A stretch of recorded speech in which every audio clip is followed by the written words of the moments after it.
এটা হচ্ছে বিয়েবাড়ির নেক্সট পার্টটা, মানে বিয়ের দিনের নেক্সট পার্টটা। তো এখানে অধিবাসের পরে ওই 5:30 নাগাদ আমরা সবাই রেডি হতে বসেছিলাম। এখানে আমার মেকআপ আর্টিস্টও এসে গেছিলো আমায় সাজাতে।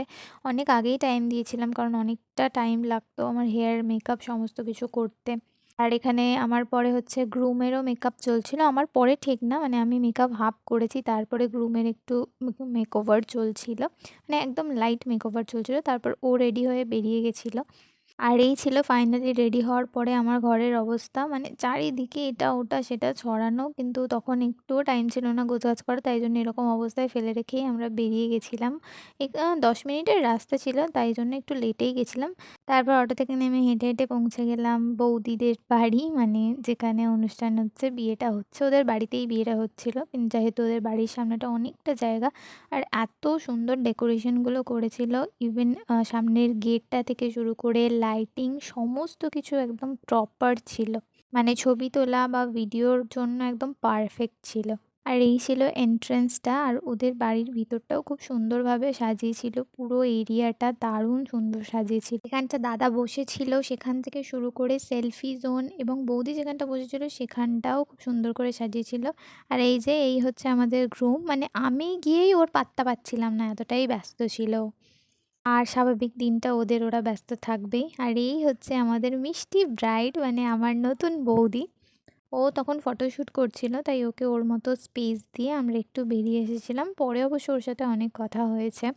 তারপরেই হচ্ছে, মানে আমরা গেছি 10 মিনিট পরেই বলছে চলো বিয়েতে বসাতে হবে এরকম, মানে তারপরে ওকে সবাই নিয়ে এলো পিঁড়ি ধরে। আর এখানে তো আমার দাদা পুরো নার্ভাস হয়ে দাঁড়িয়েছিল, দুজনেই নার্ভাস ছিল, মানে এত ঠান্ডাতেও দুজনে পুরো ঘামছিল।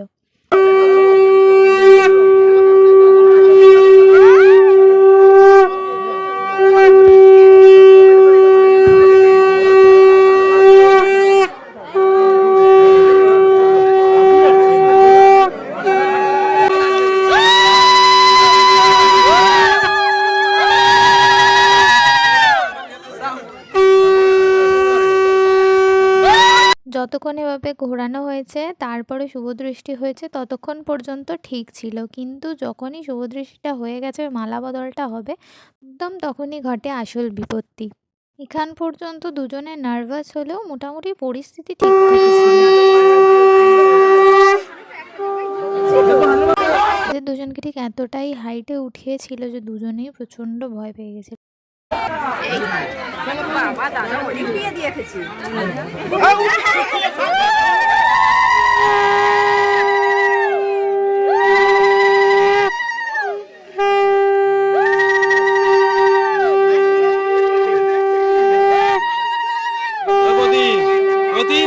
চেয়ারে গিম্বলটা আছে নাকি দেখ, আছে?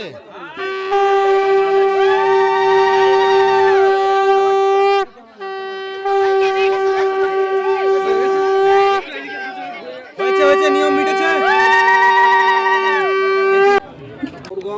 প্রতিদিন নামি